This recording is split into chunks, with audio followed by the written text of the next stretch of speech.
తాకట్లో ఉన్న మీ బంగారాన్ని విడిపించి ఆ రోజు ఆన్లైన్ రేటుకి కొంటాం. Sharma gold company. అందరికీ నమస్కారం. నా పేరు మాధురి. మీరు చూస్తున్నది సుమన్ టీవీ నెట్వర్క్. మరి మే 1వ తారీఖు నుంచి 15 తారీఖు వరకు ద్వాదశ రాసుల వారికి ఎలా ఉండబోతుందో మనకు తెలియజేయడానికి మనతో పాటు ఉన్నారు ప్రముఖ జ్యోతిష్య పండితులు బ్రహ్మశ్రీ నందిబట్ల శ్రీహరి శర్మ గురువు గారు. నమస్కారం గురువు గారు. వాగర్థ వివసంపృక్తౌ వాగర్థ ప్రతిపత్తయే జగతః పితరౌ వందే పార్వతీ పరమేశ్వరౌ. ఆదిత్యాయ చ సోమాయ మంగళాయ బుధాయ చ గురు శుక్ర శనిభ్యశ్చ రాహవే కేతవే నమః. శృంగేరి జగద్గురు పీఠాధిపతులకి కంచి పీఠాధిపతులకి నమస్కారములు తెలియజేసుకుంటూ కార్యక్రమాన్ని ప్రారంభిద్దాం. గురుగారి, కర్కాటక రాశి వారికి మరి 15 రోజులు ఎలా ఉండబోతుందంటారు? ద్వాదశ రాశుల వారికి మే 1వ తారీఖు నుంచి 15వ తారీఖు వరకు ఎలా ఉండబోతుంది, ఏ ఏ రోజుల్లో ఎటువంటి ఇబ్బందులు ఉంటాయి, అలాగే ఏ ఏ రోజుల్లో ఖర్చులు ఎక్కువగా ఉంటాయి, ఆదాయం ఎక్కువగా ఉంటుంది, ఎటువంటి నియమాలు పాటించాలి అనేటువంటి విషయాల గురించి క్లుప్తంగా తెలియజేసుకునే ప్రయత్నం చేద్దాం. ఇక విషయంలోకి వెళ్ళినట్లయితే 1వ తారీఖు నుంచి 15వ తారీఖు వరకు మేషంలో రవి, 7వ తారీఖు నుంచి బుధుడు ప్రవేశిస్తాడు, వృషభంలో గురువు, ఇక కర్కాటకంలో కుజుడు, కన్యలో కేతువు, మరియు వ్యయంలో అనగా మీనరాశిలో శుక్రుడు, శని, రాహువు, బుధుడు. బుధుడు 6వ తారీఖు వరకు ఉంటాడు, 7వ తారీఖు నుంచి మేషరాశిలోకి ప్రవేశించేస్తాడు. వెరసి చూసుకున్నట్లయితే ఈ 15వ తారీఖు వరకు ఒక డెడ్ లైన్గా చెప్పవచ్చు. ఎందుకంటే 14వ తారీఖు నుంచి గురువు వృషభం నుంచి మిథునంలోకి ప్రవేశించేయడం, అలాగే 16వ తారీఖు కొన్ని పంచాంగాల్లో, 18వ తారీఖు కొన్ని పంచాంగాల్లో రాహువు కుంభరాశిలోకి, కేతువు సింహరాశిలోకి ప్రవేశం చేస్తున్నాడు. కాబట్టి భవిష్యత్తులో గుర్తుపెట్టుకోండి, 12 రాశులకు సంబంధించినటువంటి వాళ్ళు భవిష్యత్తులో జరగబోయేటువంటి మార్పులకి ఈ మే 1వ తారీఖు నుంచి శ్రీకారం చుట్టబోతున్నాయి గ్రహాలు స్థితిగతుల ప్రభావం వలన. కాబట్టి ఈ మే సంవత్సరం అనగా ఈ సంవత్సరం 2025 సంవత్సరం మే నుంచి చాలా మటుకు అందరి జీవితాల్లో మార్పులు చేర్పులు చోటు చేసుకుంటాయి. ద్వాదశ రాశులలో భాగంగా మే 1వ తారీఖు నుంచి 15వ తారీఖు వరకు కర్కాటక రాశుల్లో జన్మించినటువంటి వారికి ఏ విధంగా ఉండబోతుందో తెలుసుకుందాం. ప్రధానంగా గ్రహ సంచారం చూసుకున్నట్లయితే చాలా అనుకూలంగా ఉన్నటువంటి సమయం. గత కొన్ని నెలలుగా ఇబ్బందులు పడుతున్నటువంటి ఈ కర్కాటక రాశి వారికి ఈ ఏప్రిల్ మాసం నుంచి గ్రహాల యొక్క సంచారము అనుకూలంగా ఉన్నటువంటి కారణం చేత అనుకున్నటువంటి పనులన్నీ కూడాను త్వరగా పూర్తి అవుతూ ఉండడము, అన్ని విధాలుగా యోగదాయకంగా ఉండేటువంటి పరిస్థితి. చూసుకున్నట్లయితే గురువు లాభస్థానంలో, దశమంలో రవి బుధుడు, అలాగే నవమ స్థానంలో శుక్ర రాహు శని బుధుల యొక్క కలయిక. విశేషించి విదేశీ విద్యకు, విదేశీయానానికి సంబంధించే ప్రయత్నాలన్నీ కూడా కొలిక్కి వస్తాయి. ముఖ్యంగా నిరుద్యోగస్తులకి ఉద్యోగం లభించే అవకాశాలు ఎక్కువగా ఉన్నాయని చెప్పవచ్చు. అలాగే ప్రమోషన్లతో కూడుకున్నటువంటి బదిలీలు ఈ యొక్క కర్కాటక రాశిలో జన్మించినటువంటి వారికి సంభవించబోతుంది. అన్ని వ్యాపార రంగంలో ఉన్నటువంటి వాళ్ళు అన్ని విధాలుగా యోగదాయకంగా ఉండబోతుంది. ఈ వ్యాపారము ఆ వ్యాపారం అని కాదు, అన్ని రకాల వ్యాపారస్తులు చక్కగా కుల వృత్తుల్లో ఉన్నటువంటి వాళ్ళు చక్కగా రాణిస్తారని చెప్పవచ్చు. ఉద్యోగ భద్రత పెరుగుతుంది. ఉద్యోగంలో ఉన్నటువంటి వాళ్ళకి చక్కగా ప్రమోషన్లు వచ్చేటువంటి అవకాశం కూడా ఉంటుంది, ఇంక్రిమెంట్లు కూడా వస్తాయని చెప్పవచ్చు. ఏతావాత చెప్పొచ్చేది ఏమిటంటే ఈ యొక్క కర్కాటక రాశి వారికి ఈ మే 1వ తారీఖు నుంచి 15వ తారీఖు వరకు చక్కటి సువర్ణ కాలముగా చెప్పవచ్చు. అయితే ఇక్కడ ప్రధానంగా చూసుకున్నట్లయితే 16వ తారీఖు నుంచి చాలా మటుకు గ్రహాలు, అంటే గురువు మారబోతున్నాడు 14వ తారీఖు, అలాగే 18వ తారీఖు రాహుకేతులు మారబోతున్నారు.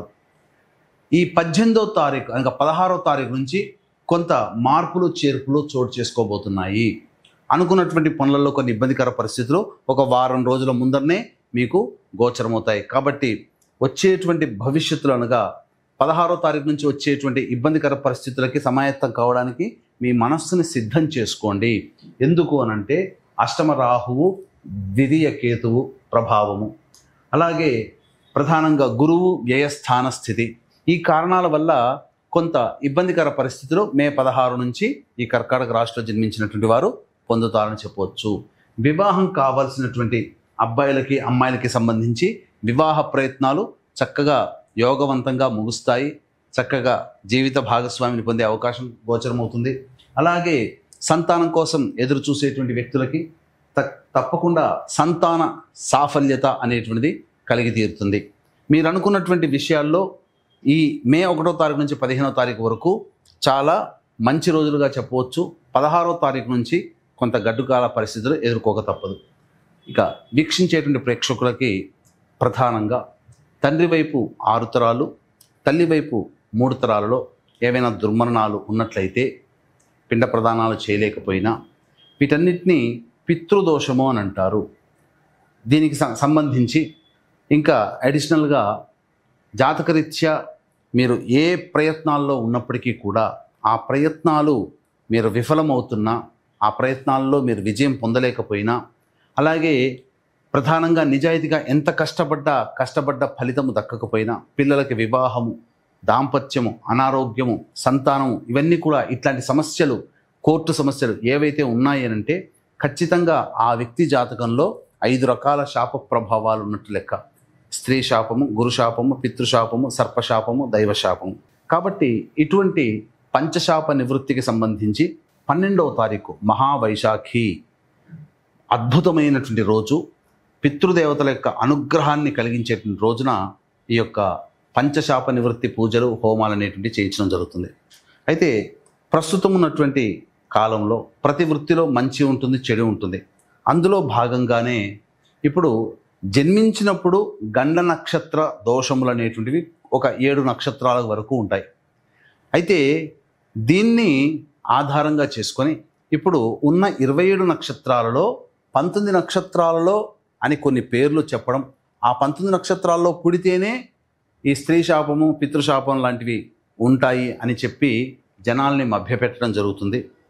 అంతేకాకుండా ఈ యొక్క శాప నివృత్తికి సంబంధించి చేసేటువంటి పూజాది హోమాది కార్యక్రమాలకి సమయం 3 నుంచి 4 గంటలు పడుతుంటే ఇప్పుడు కేవలం జనాల్ని మభ్యపెట్టి తూతూ మంత్రముగా గంటంబావు లోపల చేయించేసేస్తున్నారు.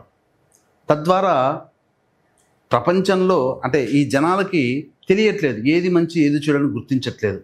కాబట్టి 2013వ సంవత్సరం నుంచి నిజాయితీగా ఈ పంచశాప నివృత్తి కార్యక్రమాలు అనేటివి చేయించడం జరుగుతుంది. సశాస్త్రీయంగా చేయించడం జరుగుతుంది. మోసపోయే విధంగా మీరు ఉండకండి. అవకాశం ఉన్న వాళ్ళు 10వ తారీఖు లోపల ఈ కార్యక్రమంలో మీ గోత్రనామాలు నమోదు చేసుకోవచ్చు. అలానే ఈ రాశిలో జన్మించినటువంటి స్త్రీలకు ఎలా ఉండబోతుంది?